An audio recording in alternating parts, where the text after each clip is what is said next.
नमस्कार मित्रों। आज सवारियों पे सवारियां बदली जाएंगी और बहुत सारी लंबी यात्राएं की जाएंगी। चलेंगे बस के द्वारा पटना से कलकत्ता की तरफ और ट्रेन लेने के बाद पटना से कलकत्ता पहुंचेंगे सुबह सुबह। हालांकि भीड़ का नज़ारा आप देख ही रहे हैं। बहुत ही बढ़िया स्टेशन और बहुत ही पुराना स्टेशन हावड़ा, जो कि अपनी खूबसूरती के लिए मशहूर है। और ऊपर से ये ब्रिज, जिसको हावड़ा ब्रिज के नाम से जाना जाता है, कहते हैं अंग्रेज़ों से भी पुराना ये ब्रिज है। हालांकि बनवाया उन्होंने ही था। और कलकत्ता की फेमस चीज़ों में से एक है बस की सवारी। यहाँ से पहुँचे हम लोग MMD। असेसमेंट ख़त्म करने के बाद थोड़ी सी तफरी की जाएगी। वहाँ से ख़त्म होने के बाद हम लोग पहुँचेंगे विक्टोरिया पार्क और देखेंगे क्या क्या है इसमें। वैसे तो कुछ खास मालूम नहीं पड़ता है, लेकिन 100 रुपये में टिकट ले लो, 100 रुपये में टिकट। जगह उन लोगों ने बहुत सारा कवर किया हुआ है।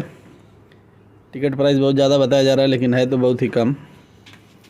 इमारत है बहुत ही खूबसूरत, जो कि प्रिंसेस विक्टोरिया की याद में बनवाया गया था।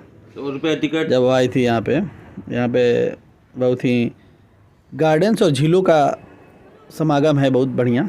अंदर जाने के बाद संग्रहालय जैसा म्यूजियम है और उसमें बहुत सारी यादें हैं, डेट्स के साथ, कैसे बना, कब बना, किसने बनवाया, सब कुछ। और ऊपर देखेंगे आप, आज भी इसकी खूबसूरती इतनी भव्य है। और पुरानी हथियार और जो संग्रहित चीज़ें हैं सबकी सारी डिटेल्स के साथ वहाँ पर स्टोर की हुई हैं, सारे क्रांतिकारी। ये पीछे का गेट है, आगे का गेट भी सेम है। एक तरफ से एंट्री है, एक तरफ से एग्ज़िट है, लेकिन दोनों तरफ से सेम गेट है। वैसे आप आगे बढ़ो, गार्डनिंग और युद्ध के शस्त्रों के साथ सारा डिटेलिंग किया हुआ है। यहाँ पे आप देखेंगे तो हर ज़माने के जो युद्ध उस समय यूज में आते थे वो सब रखे हुए हैं। बहुत ही अच्छा लगा था हमको, हमारे साथी सुरेश जी के साथ घूमते हुए। हमको नज़ारों पे नज़ारे मिलते हैं। उसके बाद घोड़े की सवारी जिद्दन हमने की थी, हालांकि पैसा भाई ने ही दिया था। हमने उसके बाद फिर ली है पीली टैक्सी। अगर आपने कलकत्ता में आके टैक्सी नहीं ली एम्बेसडर वाली, तो आपका कलकत्ता आना व्यर्थ माना जा सकता है, क्योंकि इसकी सवारी बहुत ही फेमस है और हर जगह आपको ये मिलेगी। हालांकि अब तो बहुत सारी इलेक्ट्रिक व्हीकल्स आ चुकी हैं, लेकिन आज भी पीली टैक्सी का जलवा बरकरार है। कहीं भी जाएंगे ज़रूर मिलेगी। समय कम था तो हमने सोचा पहले अपना काम ख़त्म कर लेंगे, फिर विक्टोरिया पार्क, और उसके बाद हम लोग हेड करेंगे बेलूर मठ की तरफ, जो कि स्वामी विवेकानंद जी का निवास स्थान माना जाता है। उनके संन्यास के उपरांत, जहाँ पे उन्होंने अपने दिन गुजारे थे और अपने गुरु की याद में उन्होंने बहुत सारी इमारतें बनवाई थी। मैं पहले कभी गया नहीं हूँ, इसलिए हमारे अंदर वो जिज्ञासा बनी हुई है कि अगर कभी कलकत्ता गए तो बेलूर मठ ज़रूर जाएंगे। आज रुकने का प्लान था, लेकिन रुक नहीं पाए हम लोग। फिर से आप पूरा शहर घूमेंगे तो हावड़ा के पास आपको आना ही पड़ेगा, इस पार से उस पार जाने के लिए। तो हमारे पास समय कम था, इसलिए हमने टैक्सी और जल्दी करने के लिए पकड़ा हुआ है। वही हावड़ा ब्रिज दोबारा इस पार से उस पार करना पड़ेगा, फिर पहुंचते हैं बेलूर मठ, जो कि बहुत ही बढ़िया और मनमोहक दृश्यों के साथ बनाया और सजाया गया है।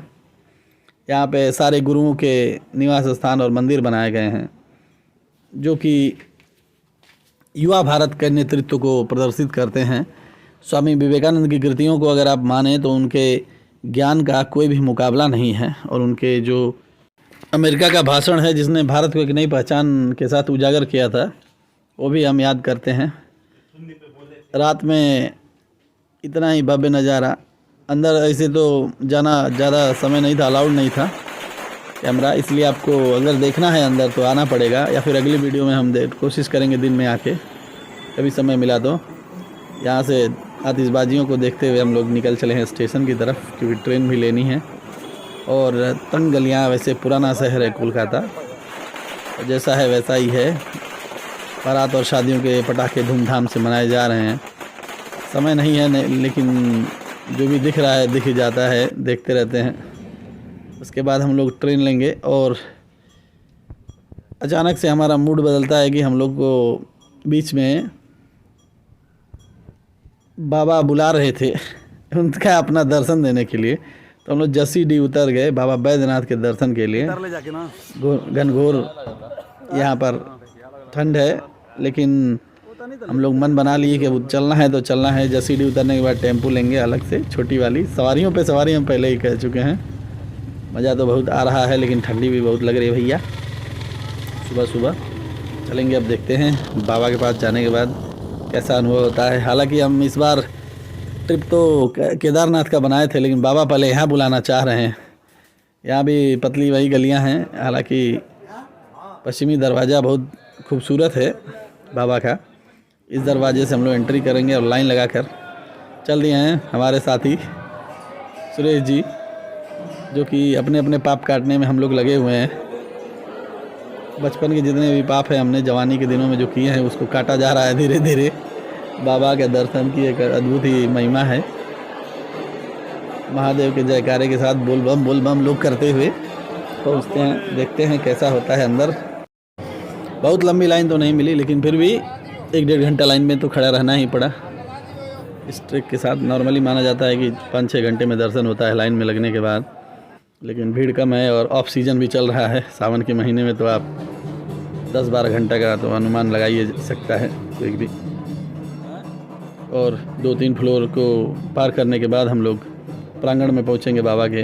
अंदर कैमरा अलाउड नहीं है, लेकिन फिर भी लोग नगाड़े लगा के अपने जश्न को मना रहे हैं और अपनी मन्नतों को पूरा करने के बाद दर्शन करने आ रहे हैं। बाबा का भव्य धाम और हर मंदिर खूबसूरत जुड़ा हुआ है। ये माता पार्वती का मंदिर। सारे लोग अभी, हालांकि भीड़ बहुत कम है, ऑफ सीजन है, और सुबह सुबह हम लोग पहुँच गए थे और बढ़िया होता बाबा बजा रहे हैं। बहुत ही तगड़ा बजा रहे थे बाबा। कैसी आवाज़ आई हमको पता नहीं।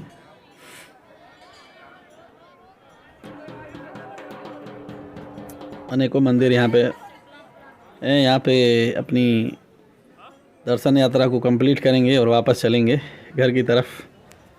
आ जाएंगे स्टेशन पे जसीडीह। 10:30 बजे आ गए हम लोग, देखिए, और 5 बजे के आसपास उतरे थे। तो यहाँ से मुश्किल से 8 किलोमीटर है। यदि आप लोग जाना चाहें तो ये नियरेस्ट स्टेशन है कोलकाता वाले रूट का। और भीड़ देखिए इतनी धुआंधार कि आप हिल भी नहीं सकते।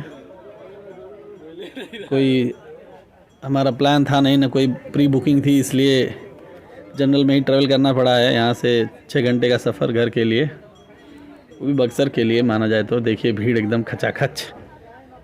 और एग्ज़ाम भी था कोई सा, तो उसमें भी और भीड़ थी। उसके बाद बक्सर से हम लोग फेफना के बाद आते हुए मऊ। यात्रा कंप्लीट हुई है बक्सर, और वहाँ से हम लोग बस लेके आए हैं। मऊ होने के बाद अपने घर पहुँचेंगे। देखते हैं कब तक पहुँचते हैं। पहुँचने में तो 12 बज ही गया है, लेकिन मज़ा बहुत आया है। आपको कैसा लगा ज़रूर बताइए कमेंट करके, और यात्राओं को करते रहिए। जय सिया राम।